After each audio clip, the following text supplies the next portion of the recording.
back. Yep, we are here. We are. And what we're going to be providing this week is kind of some 10 reactionary thoughts and ideas from Gameweek 3 to help you build that team out for Gameweek 4, because it seems like there were some template teams that were very popular going in Gameweek 2, and they kind of flipped on their head a little bit in Gameweek 3, I think. So we're here to help you out through that process, give you some ideas on where we think there's hidden value and some places where managers can really find those players that'll be great for their teams. Yeah, it was a fun week of games that left me in a lot of pain because I had way too many points on my bench, which is a massive kick in the ass, but it's fine. Dude, let's tell everyone how many points you did have on your bench and who was on your bench. So I'll read it off to you all. I had 51 points total this week, and Which is really not a bad week. not a bad week, Yeah. but it really blows whenever you have 32 points on the bench. Yeah, that does suck. Yeah, that for sure. I had Cash on the bench and also Bowen, so you win some, you lose some, but that's a pretty big L. But it's fine. It's okay. It's only FPL, right? It's not like it really matters. ? But yeah, no, that one was really painful to take. But also, it is an indictment. It all not an indictment, but I think it's a sign that I'm in the right vein of things. Like I had the players in my team, I just didn't play them. So I was half right. Basically. What we could do maybe real quick. So in your head, before you picked your team, why did you pick, say, Eze over Bowen? Or who so you had Cash. What were your three defenders? You had a Stupinon, Chilwell, and Ben White. Ben White. Okay. Yeah, I mean, just looking at the defenders, I mean, Estupiñán, he absolutely hauled last week, so I was like, yeah, I'm not leaving him out. And I liked the West Ham matchup a lot because Brighton was playing at home, and they typically do pretty well at home. And so I saw Bowen playing Brighton away, and I was like, I'm not sure I feel it this week, which I've been a believer in Bowen since like the beginning. He had a great preseason. But I think something for you to know be better too, though, is you've always been skeptical of Brighton's defense as well. No, I have, but it's also like Estupiñán can get returns without the clean sheet. I'm saying for bringing Bowen in over, say, like Eze, who had a probably tougher matchup defensively playing Brentford. Yeah, I don't know. I thought there was going to be a lot of goals in the Brentford Palace match, honestly. So I don't know. I got it wrong, literally. And then Cash, I mean, I knew that since the beginning of the season, he's been the one that's been staying back. He's been inverting it in the back three and Digne going forward. And turns out this week that he was the one going forward, and he got 2 goals in the first half. So fuck me, it's fine. It's interesting because Villa set up an almost basically a 3-5-2 this week, and they're playing a very wing back heavy system. But Digne was not. He was pushing high, but the majority of possession that Villa had was on the right side. So Cash was almost playing as a striker at times. It was incredible how high he was. It was crazy. But at least he's in your team. He's not a transfer you to make, so someone to include in your future teams going forward. Yeah. But all right. Well, do we want to wrap on this? Now that we've covered the suffering and pain of your week already, that's fine. just so listeners know, I had a 59-point week. My top performers were Udogie. I brought in Madison for Rashford, which was a bit of a skeptical move. It's kind of a lateral move this week, though. I mean, it Madison was, had right? 3 more points, but yeah, and I was happy with that, because I like Tottenham's fixtures a lot better coming up. So that justified the transfer to start out with. And then I also had Saka with the pin. I had Foden with his somehow magical assist after being benched from being sick or what. Who knows what was going on with that? Honestly, you never fucking know with that situation. I don't know, but that was strange. So I was just happy to get an assist out of Foden. And then I had Holland, missing the pin, scoring a goal eventually. He had so many chances. Yeah, there's something up with that. I went back and watched the highlights, and he had so many chances that last season, if he was in that form, he probably would have had 5 goals. I'm not saying that this is a thing, but I'm just floating on an idea here. For 14 million, Holland is not worth that right now. What do you mean for his 14 value million pounds in this game, like you can reassign that money to a lot of other places that are going to at least get you the points you expect Holland to get. But good luck if you transfer him out and then he gets you may get 20 shafted, pointer. It's possible. But whenever, I'm just saying, if you want to play the game a different way, whenever he does find the back of the net early on in a match, he is going to go on a tear. And we even saw that, right? So against whenever they were just playing Sheffield, right? He scored that first goal, and then almost minutes later put one in the back of the net, but he was offsides. So I think his confidence right now is a little low. Well, I think part of it is the City team too. Like he's not getting the easy goals that he had last year to start off. Like if you look at the chances he's had, they're more difficult than just easy tap-ins from De Bruyne laying the ball across the net and him just doing whatever the fuck, like right there. Like, there's a certain ease that he's not getting his goals from, and that's part of the problem too. He's going to have to be more clinical whenever he gets chances, but which he can be. He easily can be. Not even just more clinical, but he's going to have to be better with the ball at his feet because he's not just going to be able to tap the ball in the back of the net. Like the chances that Foden is creating for him, he's playing him through with a defender next to him. It's not where he's played through with no defenders around him at all. So I think if he just does a better job. Like we said, I mean, it's fine. He has the speed and the strength to deal with that. So right, exactly. So I think he's going to be fine. And I think it is very, very dangerous to transfer him out. I would not. It's just I'm just throwing out ideas for people, because it's honestly, I don't think I wouldn't do it, but it's an idea. Yeah, it's an idea. So I had Watkins with the 5-pointer. Very frustrating with how many chances he had. He, as an FPL asset, I don't really want to keep him, but if he keeps ticking away and getting points, then I think I probably will keep him for a little bit. And then I had Jota and Turner on the bench with Turner with a 3-pointer and Jota with 4 from that reverted assist. That was really strange. And then just bounced off Botman's butt and played through Darwin for the first goal. Such a strange match, that Liverpool-Newcastle. Van Dijk picks up a red. Newcastle go ahead. Then Liverpool somehow managed to get 2 goals at the death, really, and just salvage 3 points. Yeah, that was I was watching that match, and it literally came out of nowhere. Like, the first goal was like, oh, shit, okay, Liverpool have a chance. And then Darwin's, second one was, I mean, they were both great finishes from him. He kind of showcased why he was such a catfish last year, because he has these moments where he's just awesome. Like, he subs on, scores 2 goals, wins Liverpool this match with 10 men. But then last year, I mean, he had so many easy chances he missed, and so many letdowns from him. But as a player, I think we both agree that we hope that he can kind of figure this out, because he's somebody that if he can find that prime form, he is going to be somebody that can honestly rival Holland when he gets minutes played, and can kind of just, if he figures it out, he's going to be an absolute menace to the Premier League for a long time. Yeah, but I think the comparison to Holland was very dangerous in the very beginning. Right? It is, but I think it's also valid too, because they're both young players that came to the Premier League kind of around the same age, the same season, and obviously they're going to be compared because that's just the nature of the sport. That's how things work. You compare people to see how they are against the standard. And Núñez is somebody that has the ability to push Holland to be better and challenge him to be one of the best young strikers in the Premier League. So I'm okay with the comparison. So whenever they both came in, Núñez to Liverpool, Holland to City, there was that comparison because the money was similar.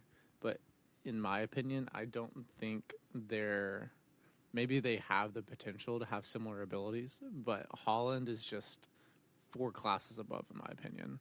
Because of Holland's he's easily better, but I'm saying that Núñez is somebody that can push Holland to be better than he is by challenging him for that spot eventually. Yeah, I just don't think he's there right now, right? I think eventually... that's why I use the word eventually. Yeah, okay. Yeah, so the ability there is definitely, maybe one day will be comparable, but as of now, just not quite there, So what we've done is we've put together 10 different things that we saw throughout the week or the past couple of weeks that we want to share with you all to help you make better decisions for your FPL team. And maybe, if some of these are probably issues that you're kind of internally debating, trying to figure out what the right answer is. So we'll provide our opinions on those and hopefully help you guys through your thought process this week. And don't forget, there is an international break coming up after game week 4.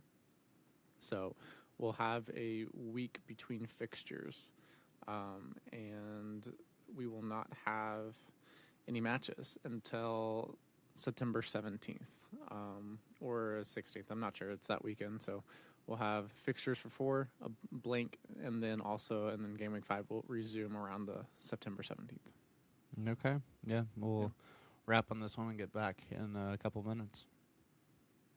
One quick point here I wanted to make before we close out this first segment is Marina, you did an excellent job this week. She had 77 points. Her back line was Chilwell, Cash with a 17-pointer, and then Gusto with 14 points. And then Allison in goal with 5 points. Saka, Fernandez, and then Holland up top.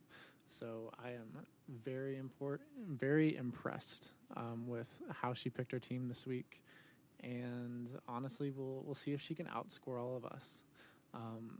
It's a great start for her, so we'll see if she can continue that run. But yeah, just wanted to kind of spotlight that here at the top of the podcast. So yeah, and we'll be right back with our next segment. All right, everybody, we are back. We took a brief little intermission, had some breakfast, and we are ready to dive into 10 things that are going to help you all out with your FPL teams. Yes, we are. Yeah. So let's dive into that first one. I think the first one we want to talk about is a little Villa discussion. You want to kind of start us all out on that one, Paul? Yeah. So Villa this year have had an interesting start to their season. If you look at the first game of the year, they got absolutely hammered by Newcastle. What was it, 5-1, I believe?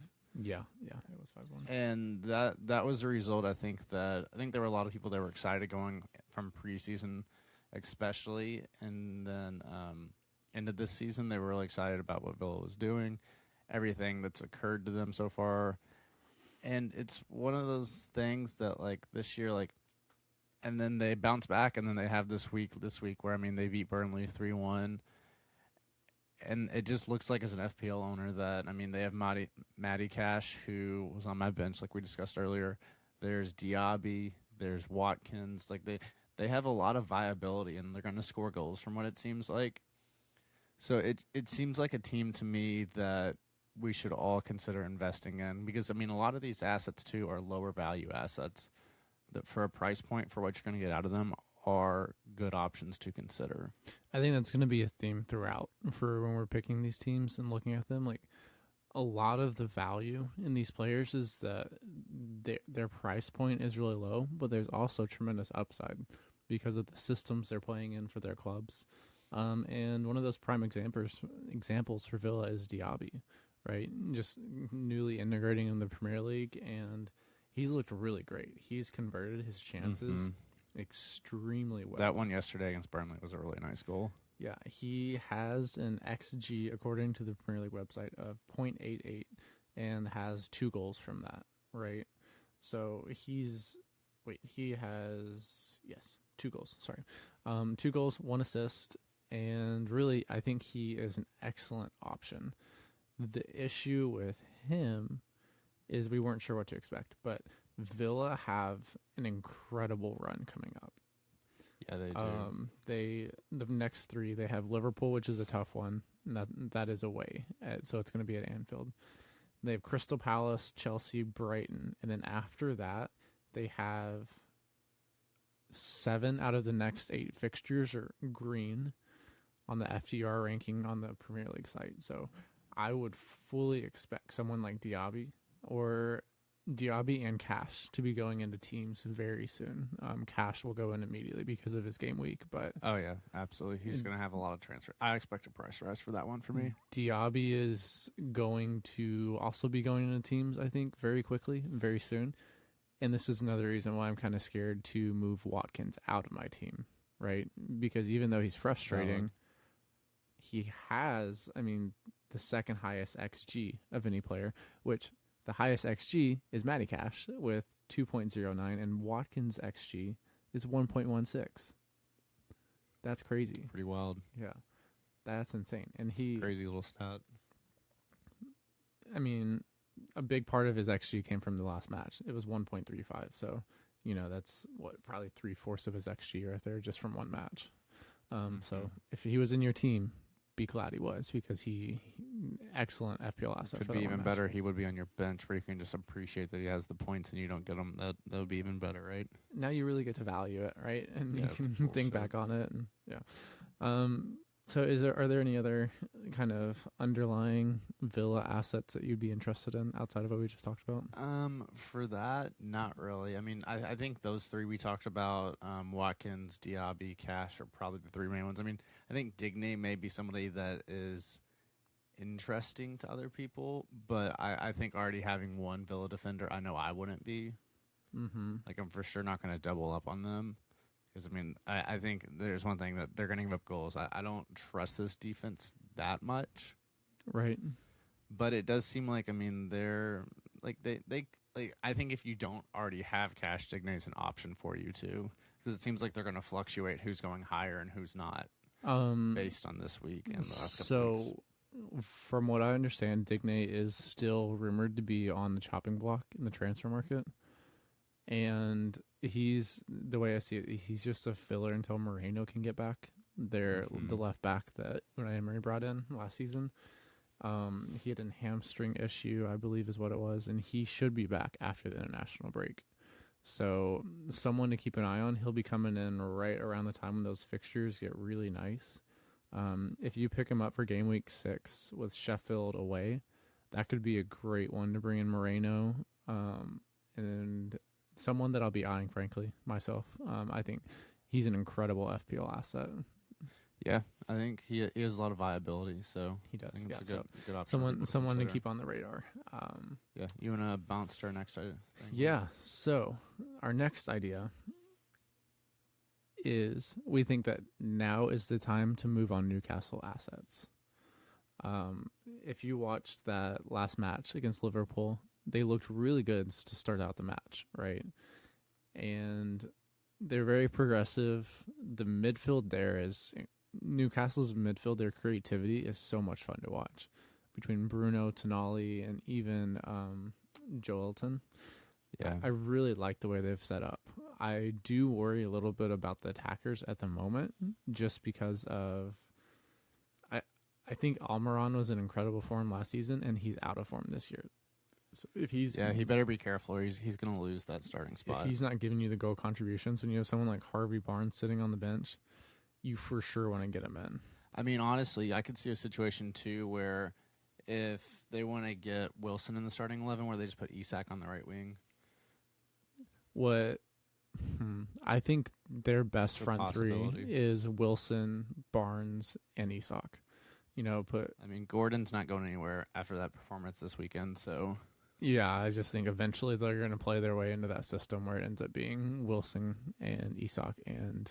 You probably are right, but I think that I agree with you fundamentally that I think their best three are Wilson, Isak, and Barnes, but you also have to consider that hopefully they can stay healthy enough to do that, because I know Harvey Barnes has injury history, Isak has injury history too, so right, and exactly. Wilson does too, so hopefully. Yeah, I think that's probably why Wilson isn't playing so early on in the season, is they probably want to keep him for Champions League. He's made of fucking glass. Yeah, he is, but his underlying numbers when he's on the pitch are insane. It's ridiculous.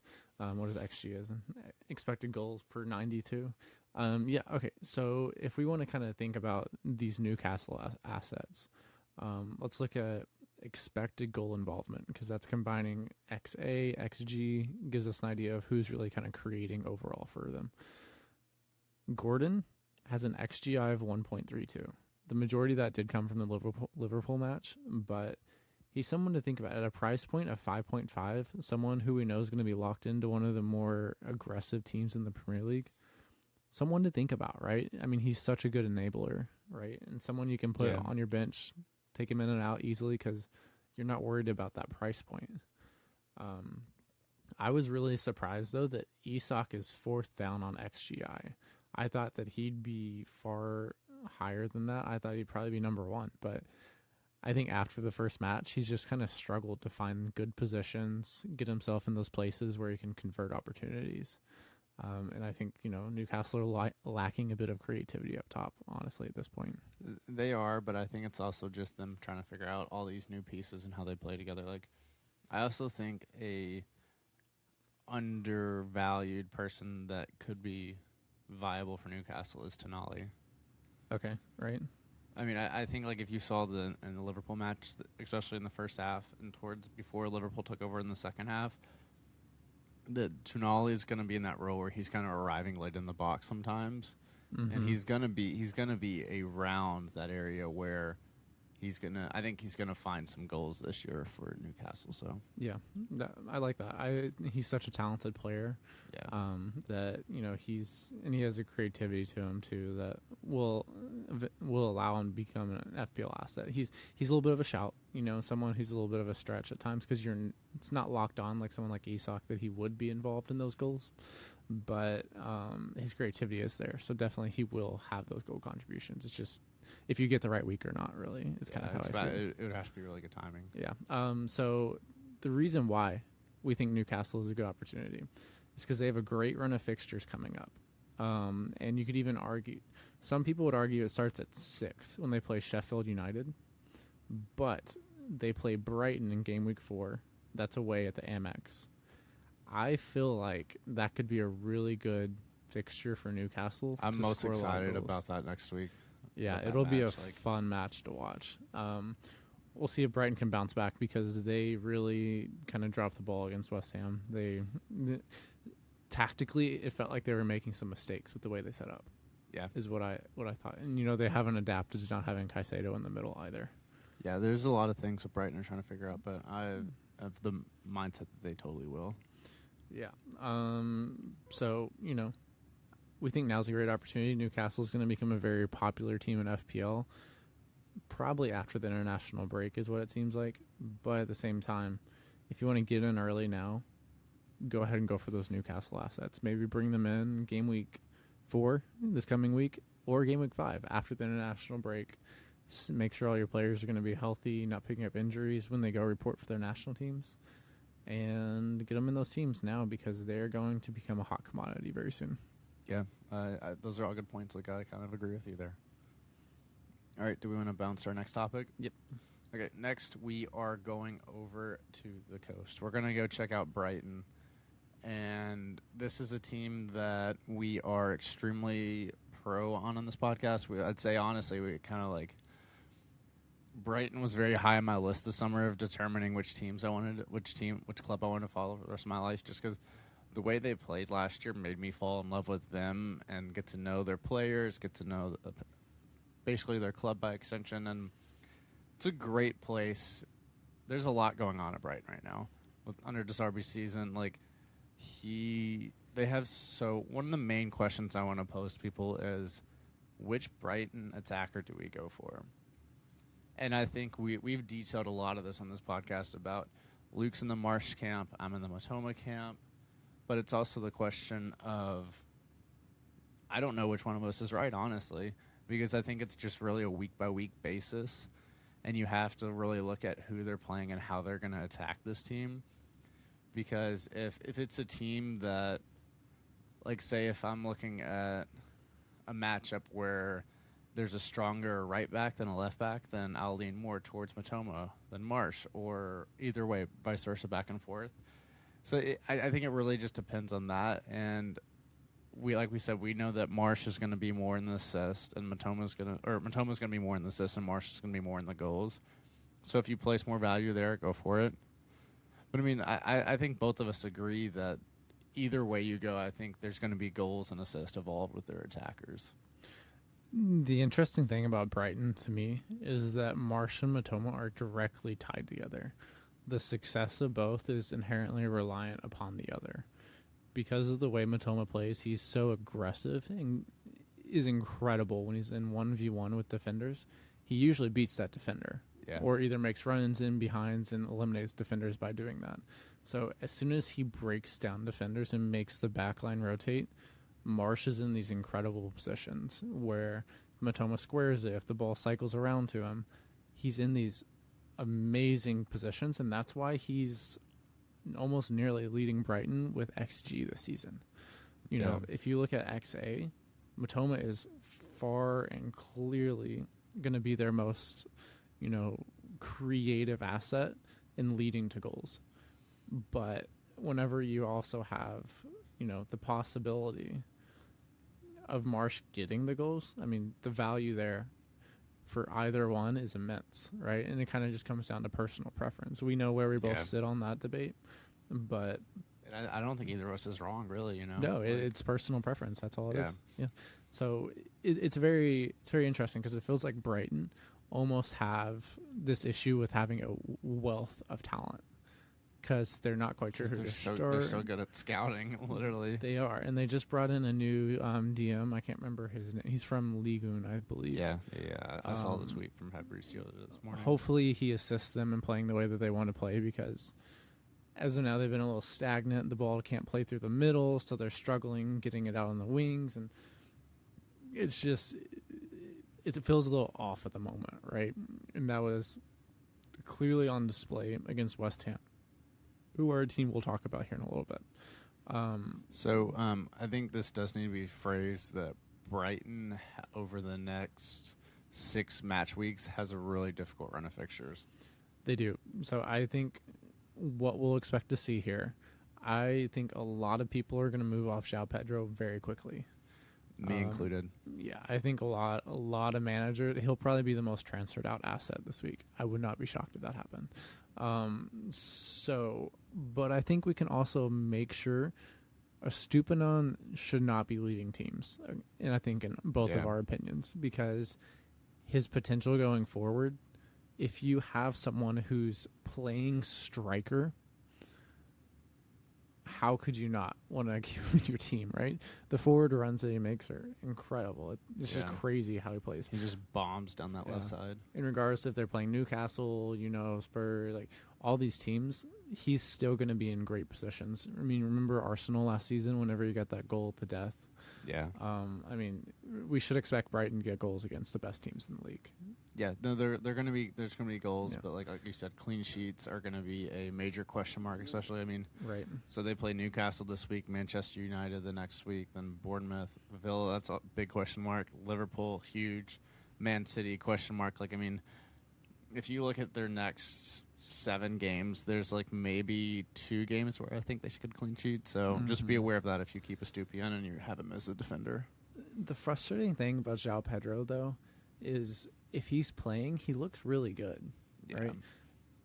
And it feels so strange to me having Ferguson and Welbeck line up together when Ferguson and Welbeck have the same profile.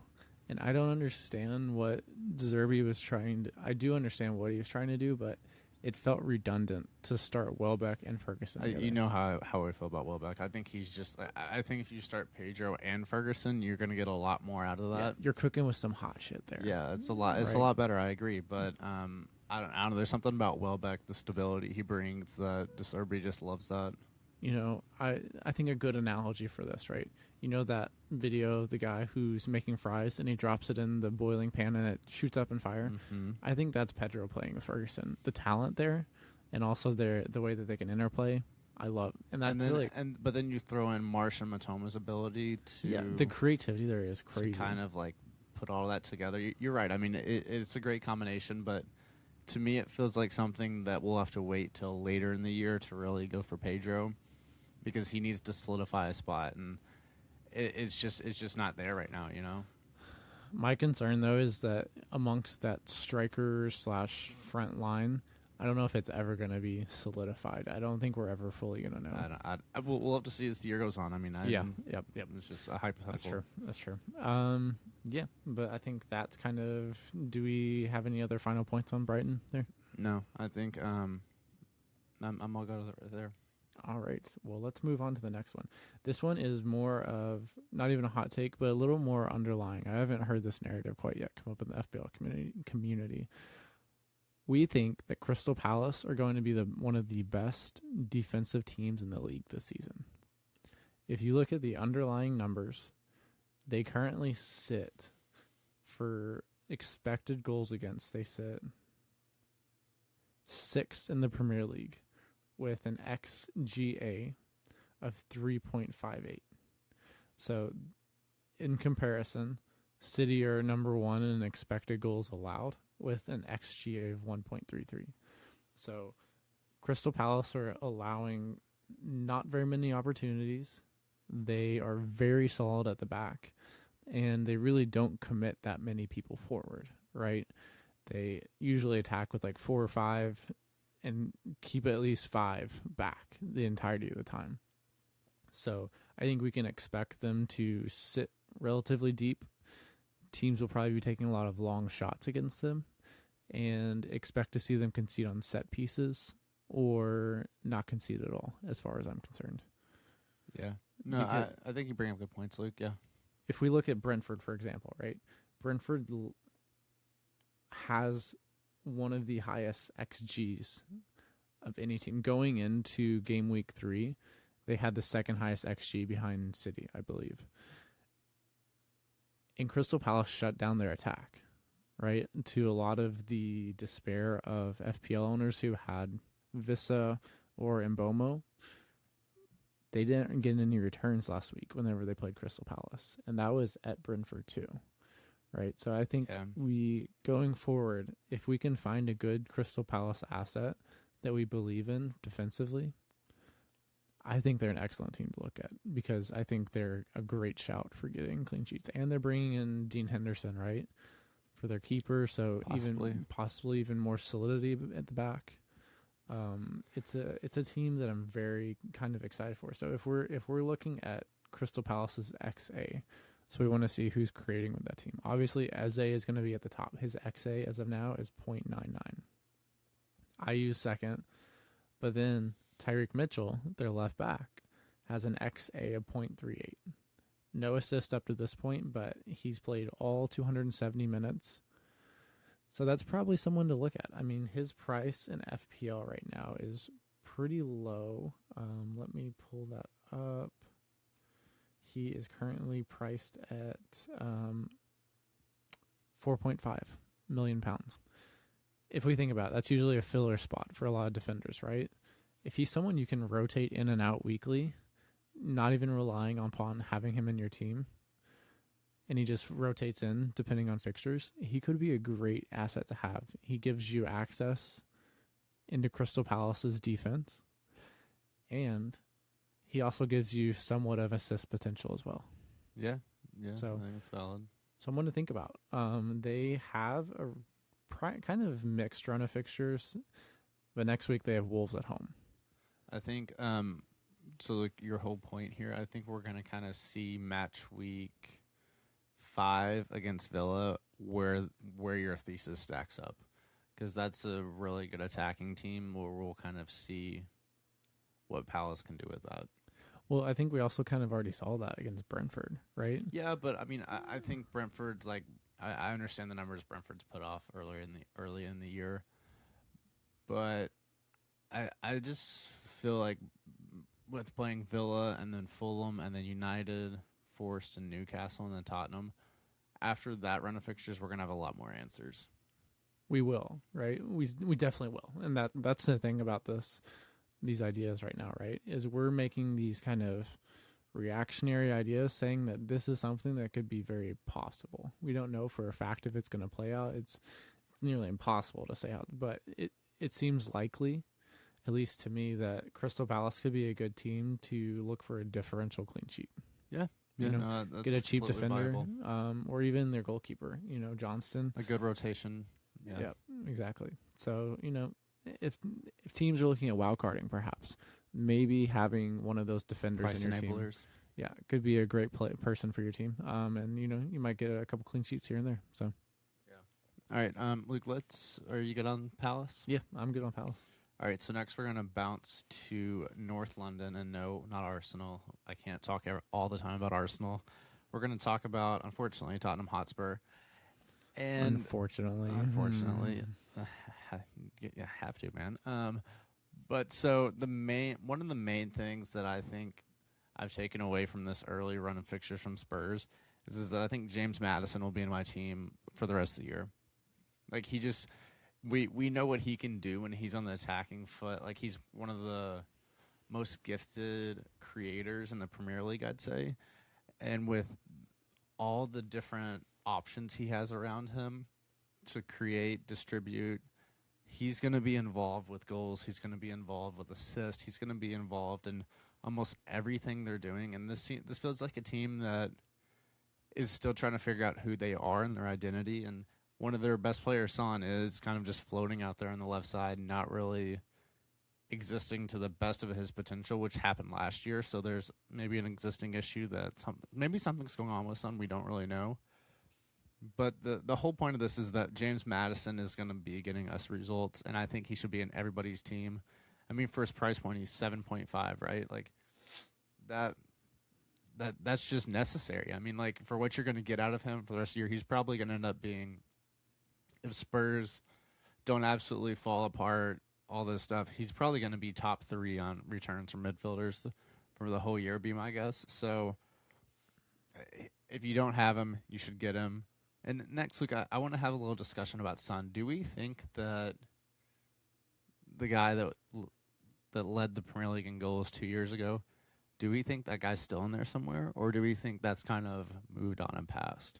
He's certainly still in there, in my opinion. The issue is getting him in the right spaces, and even the bigger issue is he's not playing with Harry Kane anymore. Yeah. And I think the last season under Conte was kind of a flash in the pan, right? Because it was that was a terrible attacking system for anyone involved if you're not Harry Kane. So that was a bit now it's a little bit more worrisome because he's playing in this attacking team, and it seems like he's so far out on the left, right? He's almost hugging the end line. And I don't. I think his talents could be much better used if he played in the striker role, right? I think that's where he would thrive. Yeah. And the interplay between him and Madison there could be really nice. And just imagine Madison turning, getting the ball on a half turn, finding Son making a run in the channel past the center back, right? That's what I'm picturing, because Richarlison right now just does not look like he has quite the edge that they need.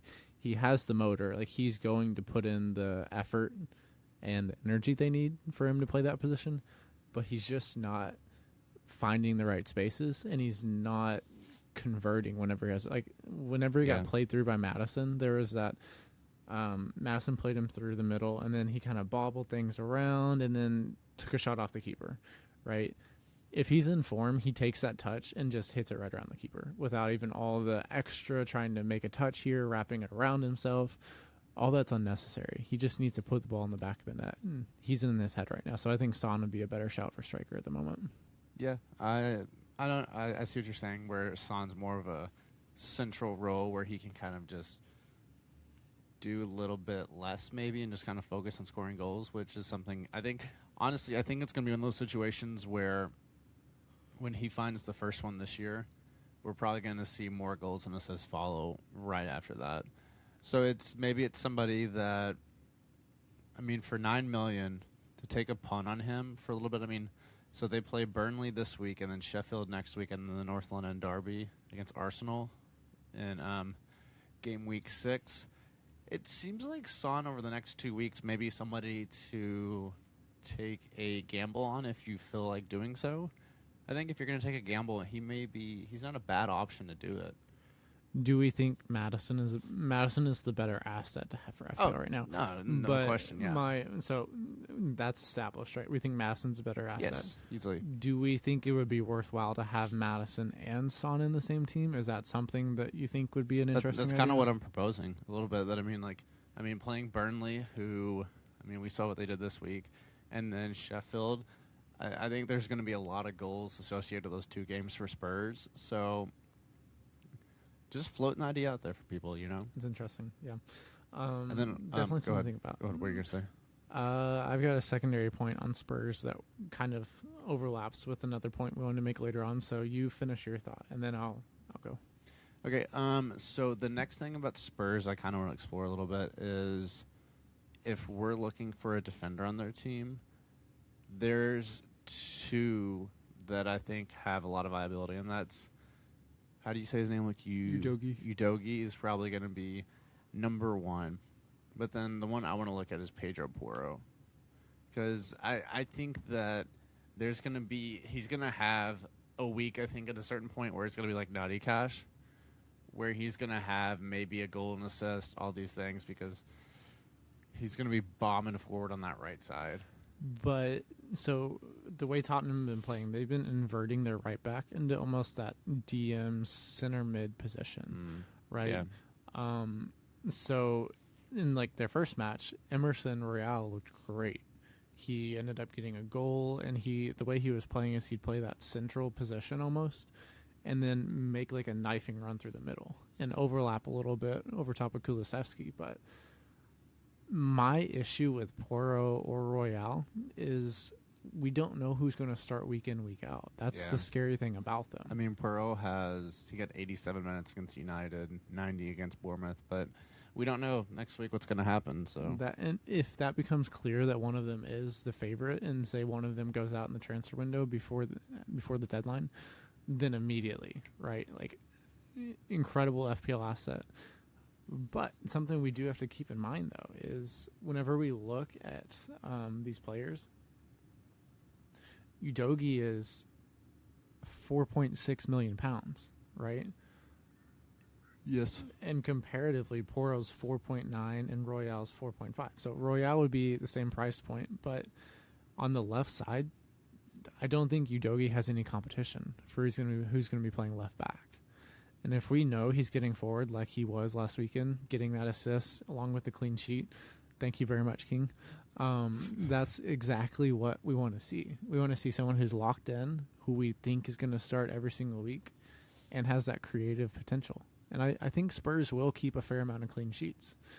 I like the way that Vicario looks in goal. I think he's very assertive. he was really good. What was it? When they played United. He made really some really good freaking saves. So I don't know. I like what Spurs are building right now. Even with selling Harry Kane, it seems like they're primed for a really good season. Yeah, no, I think it's a very exciting time to be a Spurs fan, which sucks to be an Arsenal fan. Not that I'm honestly I'm more excited about Arsenal than I am about Spurs. But there's something else happening in North London under Postecoglou that is gonna catch on in the next in this year, I think, Yeah. So let's pivot to point number 2. I guess point number 3 about Spurs. What I think is that James Maddison is going to be greater than 50% owned by Christmas. I think he's going to be such a great FPL asset as long as he stays fit and healthy, that every manager is going to realize they have to have him in their team. Yeah. So for people out there who are looking at investing in players and want to, create value for their team, I would say get Maddison into your team very soon, because not only is he going to be getting goal contributions, but I think that those price rises are going to come in pretty fast, because he was definitely underpriced by the game at 7.5. Oh yeah, no. Yeah. I if he would have been at 9, if you flipped him and Son, not that you'd say Son should be 7.5, or maybe he should be. Even if Maddison was around 9 or 10, I still would invest in him. Well, that's an interesting idea, right? Let's compare Kulusevski to Son. So their XGI, Kulusevski's XGI is 1.03. Son's is 0.98. Yeah, he just doesn't look involved really at all. And Son is 1.5 million more. Yeah. I think them being at almost the same price point is fair, right? The thing about Son is he has incredible explosive ability, but ultimately... But we also haven't seen it for, yeah, he had the hat-trick game last year. Yeah, that's what I was going to say, is where's it at? Shout out, King. But, yeah. I don't know, man. I just don't really see it from Son right now, which I want to, but I just don't. Right. Something that'll help a lot if we can get an answer to who is on pins with Spurs Yeah. I feel like it's going to be Son. I think that's kind of the general consensus. Postecoglou did make a statement saying that Son would be their pin taker. We haven't seen it in practice yet, but then he did say Madison was second after that. And he Police matters. in that quote, Do matters. in that quote, he mentioned that who was it? Someone was continually practicing their pins, but they needed to practice a lot. I can't remember who it was he was talking about. I think it was. I don't know. I missed that one. It might have been someone. It was a defender. I think it might have been like Ben Davies or someone like that. I don't know. I gotcha. But yeah. So overall thesis, we think Madison's going to be over 50% owned. I think he's going to be locked into a lot of teams. So go ahead and get him into your team now because Spurs have a great run. They play. I have it right here. I've got it right here too. You go. So they play Burnley, Sheffield, Arsenal, Liverpool, Luton, Fulham, Crystal Palace. So besides that little sandwich right there of Arsenal and Liverpool, they have a really good run over the next 7 weeks, and it seems like maybe the time to take a shout on them would be the first 2 games, then maybe keep those assets you have over Arsenal and Liverpool, and then maybe, a triple up of Spurs going into Luton, Fulham, and Crystal Palace sounds kind of spicy to me and sounds very enticing. It does. It sounds very interesting. Especially if we can discern more of like where they're formed, especially if they come out of Arsenal and Liverpool with 2 really good results where they have 3 points out of each, then I think we're going to see a lot of the FPL community adjusting to them and bringing in some serious assets. Another interesting shot for Spurs. If Richarlison starts finding the back of the net, I think Will he though? I don't. If he does, I have no idea. If he does, I think Madison could become a very sneaky captaincy shout. Yeah. Because of the way he creates. And if Richarlison gets into form, you could easily see Madison with 2-3 assists, maybe a goal here and there in one match, right? Yeah. It's viable. So yeah. Something to think about, something to, keep in the back of your mind. But let's move on to our next thing for FPL managers to think about. I just did mine. It's oh, yours. my bad. Sorry. Yeah, we just did Spurs. Yeah, that's true. Okay. So the next thing we want to talk about, we kind of mentioned them a little bit. I think West Ham is an excellent upside opportunity for FPL managers right now. Paul already was very early on this one with having Bowen in his team. You just have to start them whenever you put them in your team, just so everybody knows. Yeah, if they're on your bench, you don't get points from them. That is excellent advice there. I think just a little critical analysis for you. But go ahead, Luke. So if we look at West Ham, right, they're going to sit deep.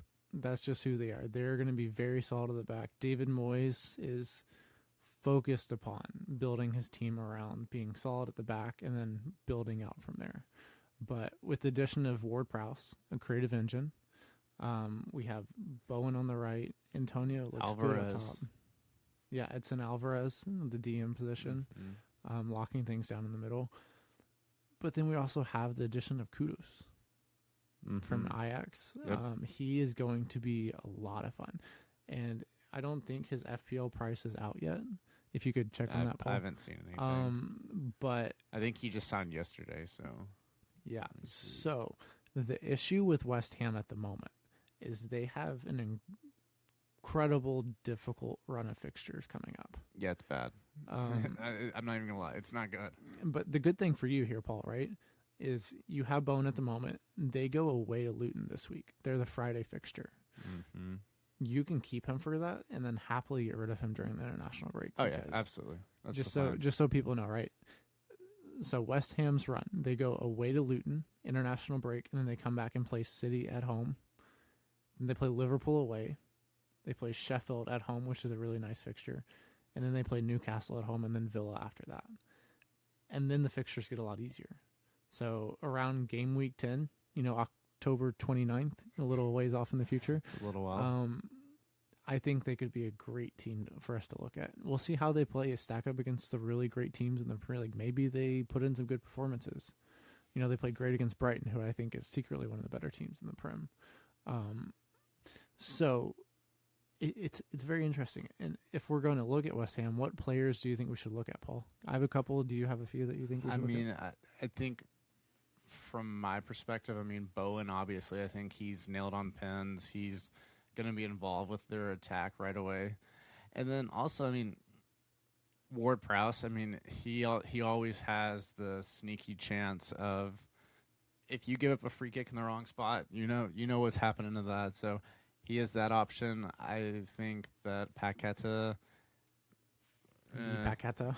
Yeah, honestly, I can't even. That's Antonio probably. For me, it's Antonio, Ward-Prowse, or Bowen most likely. Okay, something that I would like personally is I think getting in on West Ham's defense would be a great idea. Not over this run. I wouldn't do it with this run of fixtures. No, right? At this point in time, no, not with who they're playing. But once that run of fixtures clears up, I think getting a West Ham defender or keeper, I think around that time, October 29th, a little far off in the future, I think a lot of managers will be looking at wildcarding. That's around game week 10. That's a really prime time. I think the fixtures they've really switched for a lot of teams, like Newcastle. Who else? I think Liverpool and Spurs. Their fixtures become incredible all around the same time. So I think we'll see a lot of managers wildcarding around then. And including a West Ham defender could be a really good idea, or along with the attackers that you mentioned just now. Yeah, it's, I think it's more of a wait and see with West Ham, how they get through this little trial they have going on of their fixtures. But, I think it's something to keep an eye on, Yeah, definitely. And with the way they played last weekend, a team to look at, keep an eye on their fixtures. I would stay away for now unless you're like Paul and you already have Bowen. But, keep that in mind. Before we jump into our next our next point that we want to make, how about we take a little break and then come right back? Yeah, that's fine. We'll be back around in a minute. Bye.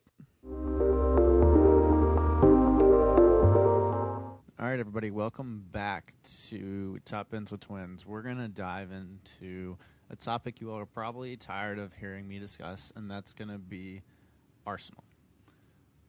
The true North London boy coming back to his roots. It's so cute.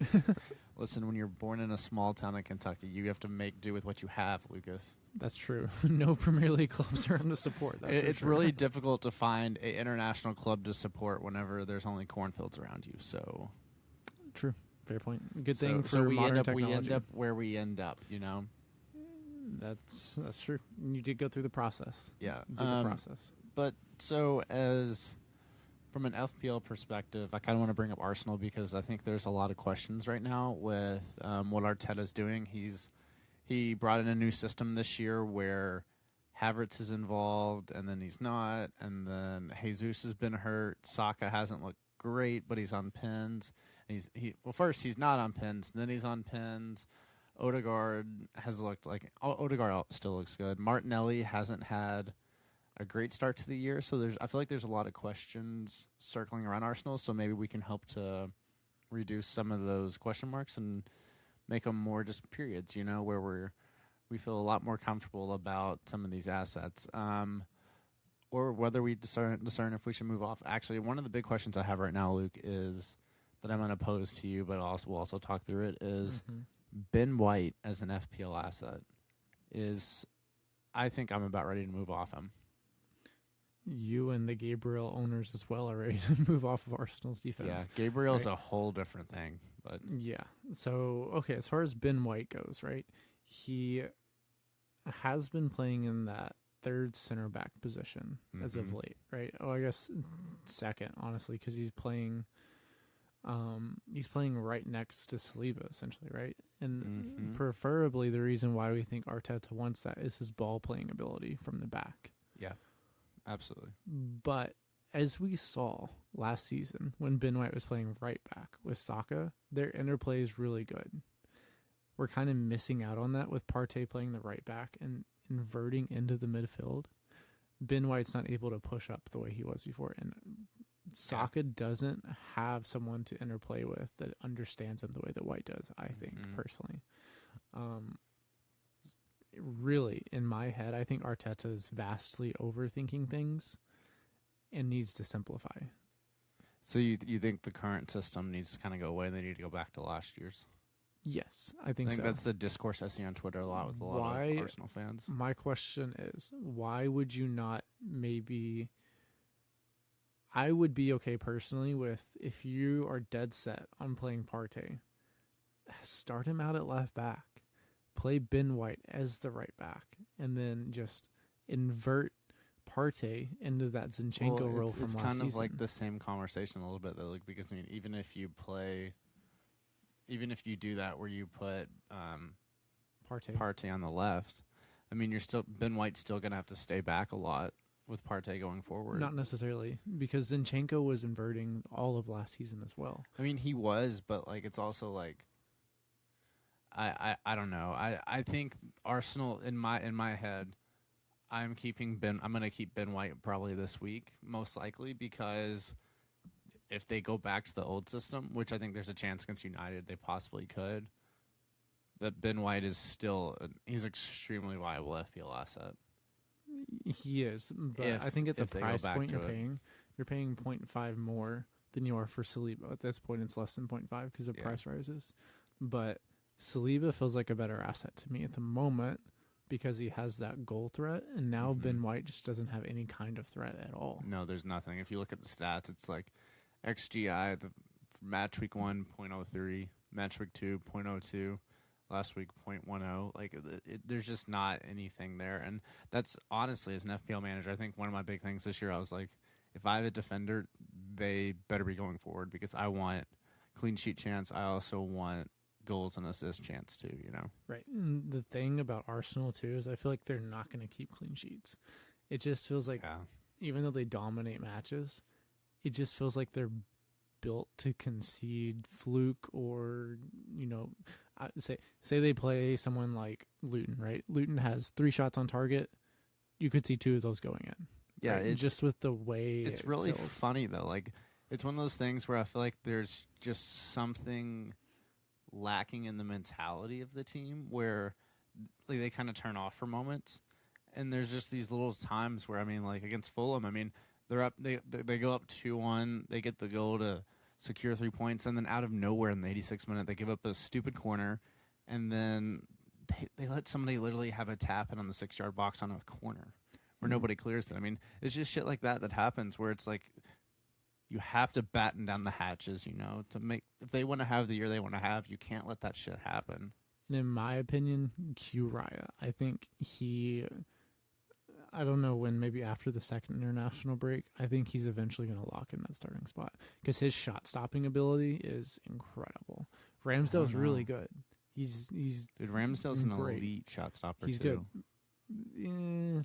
I don't know. I think sometimes Ramsdale, he's a bit up and down in my opinion, right? I think Raya is consistently one of the best shot stoppers in at least the Premier League. Yeah. Right? So I think that consistency that he offers might eventually allow him to prevail over Ramsdale in the starting spot. Possibly. But going back to your thing about White, right? Whenever Zinchenko is fully fit, him being in the team is going to make a huge difference, right? Mm-hmm. He offers a creativity from the back and kind of, you know, solidity that Arsenal are really missing at the moment. Yeah. Totally agree. Completely different from my being a manager of Gabriel for my FPL team. I don't really understand Arteta not playing Gabriel, right? He's someone who's been locked in the team for so long, and it's not like he was, you know, doing incredibly. I don't know what's going on there is what I'm trying to say. There's something going on behind the scenes. There's no doubt about it. I mean, it's very, very peculiar, right? Maybe we'll figure out one day, eventually soon. Who knows? But it feels strange. I would be intrigued to see if he moves on to a different club. Yeah. Because in the international market, I think he's seen as one of the best center backs available. Not that he's available, but teams would really like him. Yeah, no, absolutely. He's strong. He's fast. He sometimes makes rash decisions. He's pretty good with the ball at his feet. I mean, he is for sure a top 5 premier, not just Premier League, but like premier center back. You know. Yeah, he's got all the attributes. Yeah. All right, so another little thing I want to talk about with Arsenal is Gabriel Jesus up top. I think him coming off this injury, if he can stay healthy, I think he's going to be a very viable asset for people to consider up top. And I don't think I think Arsenal are going to have goals, and there's also the question mark of how much is he going to be involved with the goals, because he does a lot more than just scoring goals for them as a number 9. But he's somebody that can, in any given week, have a hat trick. There's no question about that in their attack. So Someone that I think will greatly benefit from him coming back is Martinelli. But I also think Havertz is going to love having him there. Yeah. Because Havertz is someone who likes to link up play and kind of play in those tight little spaces with other people who are great at linking up play. And I think those two are going to be a prime fit. Like, imagine a triangle of Havertz, Martinelli, and then Jesus. Yeah. Right? If you get Havertz in that little half space between the two, I think that's going to be incredible for Arsenal. The ability for them to create. And from an FPL perspective, I think Jesus is going to be in excellent positions to be assisting, getting goals. And we know with how Arsenal plays, like, he's not, if he has chances, they're not going to be that difficult of chances. Yeah. Because of the positions he takes up. Mm-hmm, for sure. So definitely a great shout there. They do have some difficult fixtures coming up, though. They have, between now and game week 11, they play Newcastle, Chelsea, if you want to consider that a tough fixture, that is away at Stamford Bridge. They play Man City, they play Spurs, and they play Manchester United. So out of those next 7 weeks, 5 of those are really difficult opponents. Yeah, but it's also the question you can pose the question too of Arsenal is an absolute elite team, and maybe it doesn't matter who they're playing, That's true. Well, I mean, it's more difficult. There's no question about that. But it's also, hey, maybe they will still just get results. Perhaps this is recency bias, but as of late, they don't look like they figured themselves out yet this season. No, they have not. And when you're going against teams like this, that is a recipe for disaster, right? It is, but it also really helps to figure stuff out too. So. Baptism through the fire. Yeah, we'll see. Yeah. We'll see how that goes. See what they come up with. I think that's all I have for Arsenal, Luke. I know we just did a little an extensive segment on that, but Okay. Is there anything else you'd like to add, or you just want to bounce to your next subject? I have a question for you, right? Yeah. I think a lot of Martinelli owners are to the point of where they're not sure if they want to keep him or not, right? Because he has 1 goal contribution up to the point of the season. That was 1 assist in match week 1 against Forest. Yep. His underlying numbers have been pretty good. Like, against Fulham, he should have scored, right? So my question to you is, do you think Martinelli is a hold, or do you think he's sell? And if he's a hold, is it because Jesus is coming back soon? I think he's a sell right now. Okay. I would probably most likely sell him just because with the stuff going on with Jesus coming back, that is enticing. But I mean, the matches they have coming up, the different options that Arteta has. Like, I'm not saying that Martinelli is not going to start, which I think he should be as an Arsenal fan. Like, I think he's great. But I mean, I think we kind of talked about this at the beginning of the year too. That I mean, like, the Pep roulette thing at City is 100% real, and I think Arsenal's getting to the point where they have a wealth of attackers that all deserve to start. And if you're not getting results as manager, as Arteta is looking at this, he's going to try different things. So I'm not saying Martinelli's a rotation risk and all this stuff, because easily next week he could prove me wrong about all this stuff. But we should just consider it, especially as an asset of 8.0, when there's so many other assets like in Buemo. In Bomo. Damn it, dude. Words. Slowly we will get it.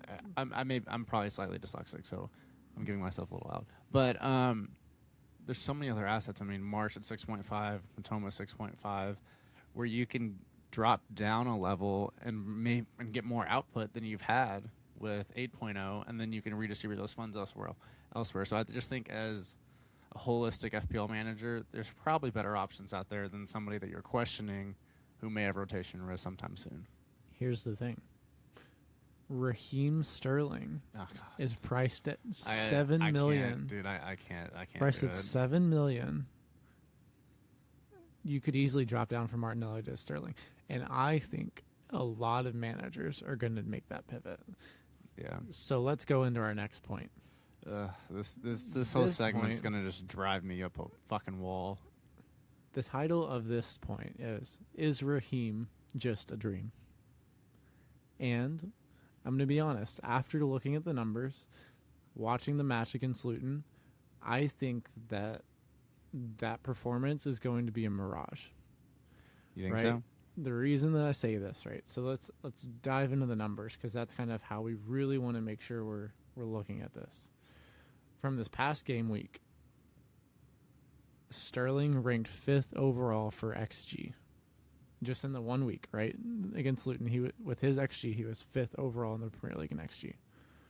With an XG of 1.25, ended up with 2 goals and played all 90 minutes against Luton, right?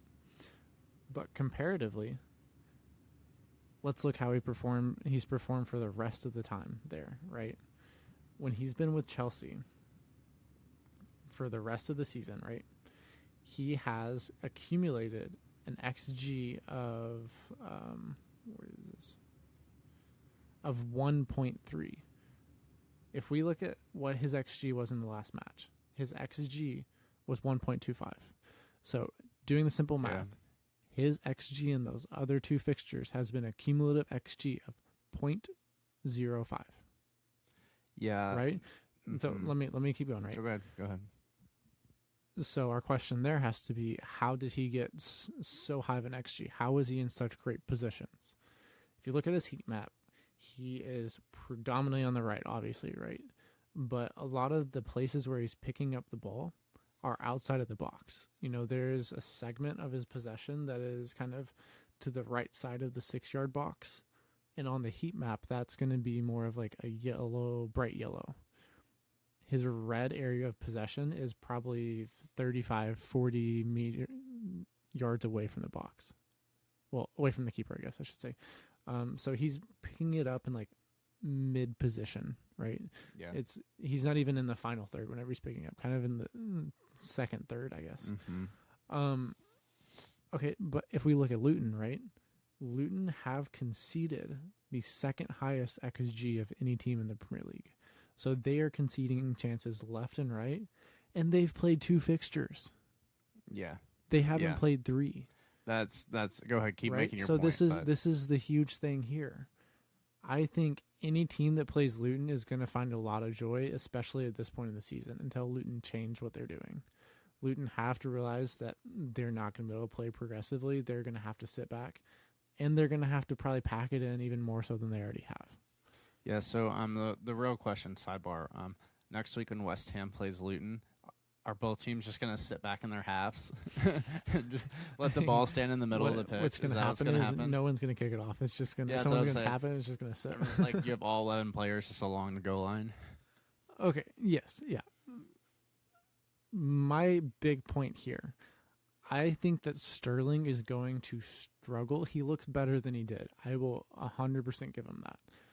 I don't think he's this incredible FPL asset out of nowhere that a lot of people think he is, right? He could go and, now he's found the back of the net, bag 2 goals next week, right? It's very possible. I mean, they have Forest, and that's going to be at Stamford Bridge, but Forest are a much better team than Luton. Not under Matty T's watch, man. Yeah, I don't know. He's going to shut that shit down. Hopefully.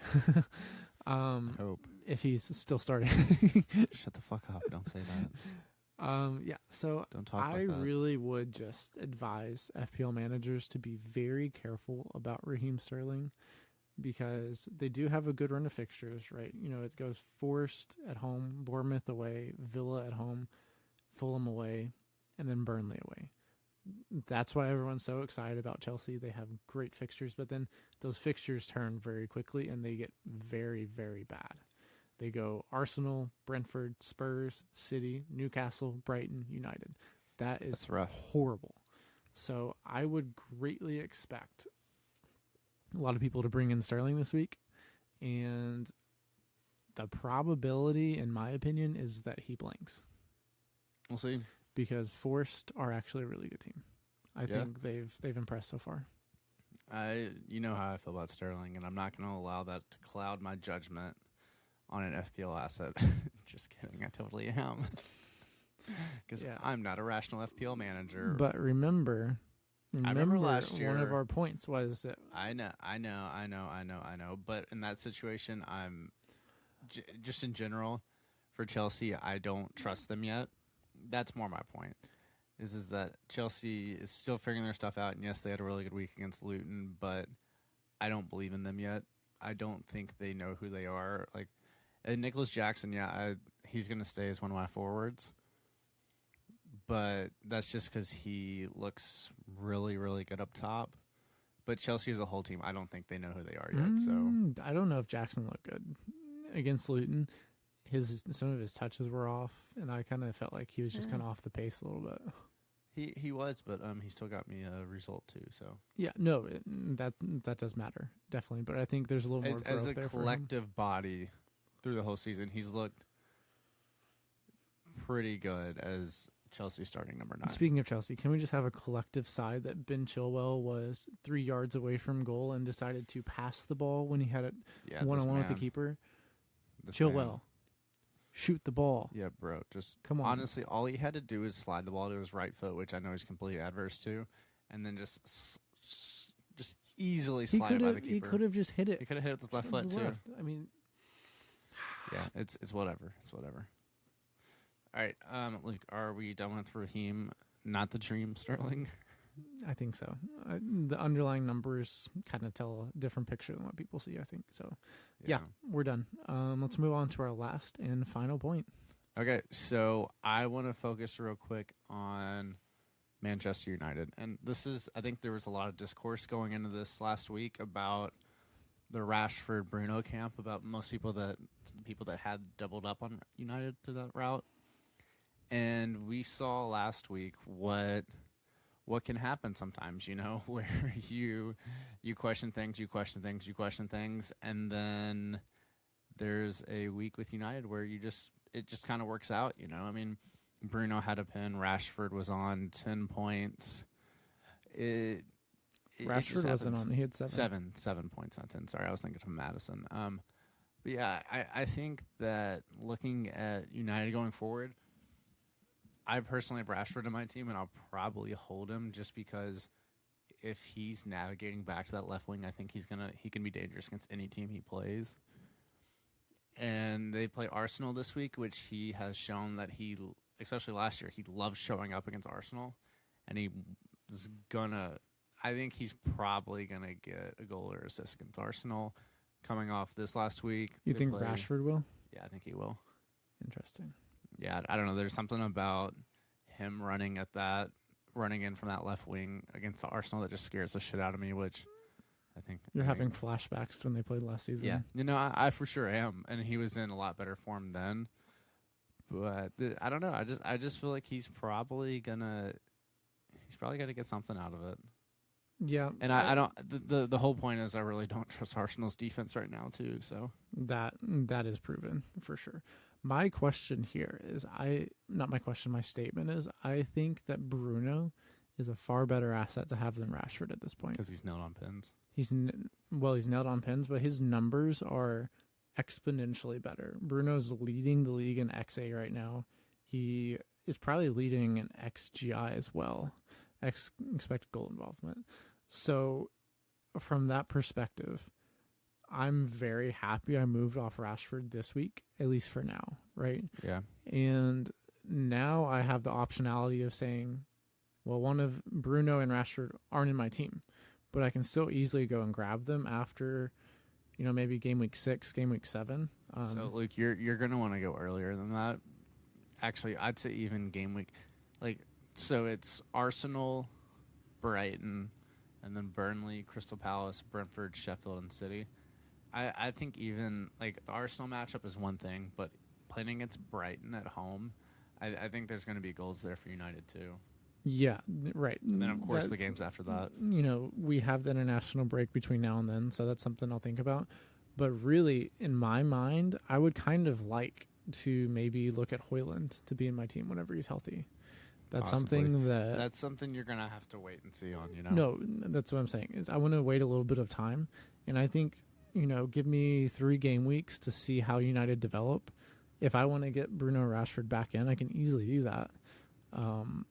But as of now, I'm fine with not having them. It's going to hurt. Watching United play is going to be difficult. And with the ownership they have, it's really going to hurt my overall rank. But at the same time, I think for right now, I'm okay not having them.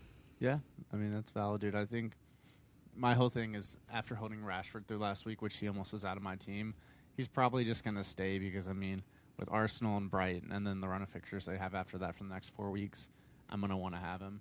So unless something crazy happens, he's going to stay put in my team. I would not be shocked to see United get thrashed by Arsenal or Brighton.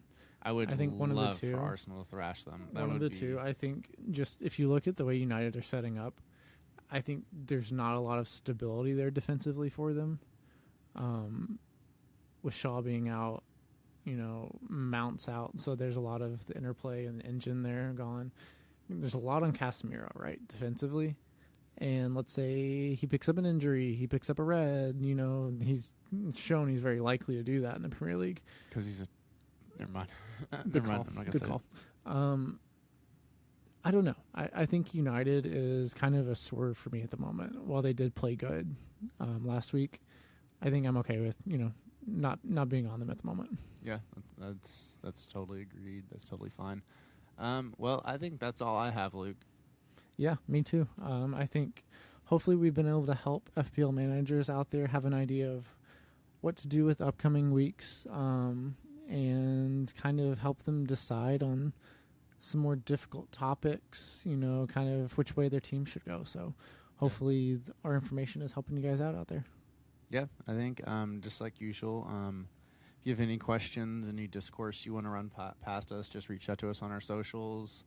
We're on Instagram, we're on Twitter, we're on Threads, as that's a dying platform, I guess. But YouTube, if you have our numbers, give us a call. It does not bother us at all. I just hope that everybody has a good rest of their week, and we'll see you soon. One last note, though. As we said in the beginning of the podcast, great job, Marina. You killed it this week. Yeah, absolutely, Marina. That was a great performance you put in. Yeah. Okay. Well, thanks, guys. We'll be back next week. We'll probably do a pod between the international break just to kind of provide some content for you for FPL, but we'll be back soon. So thanks. All right, everybody. Have a good one.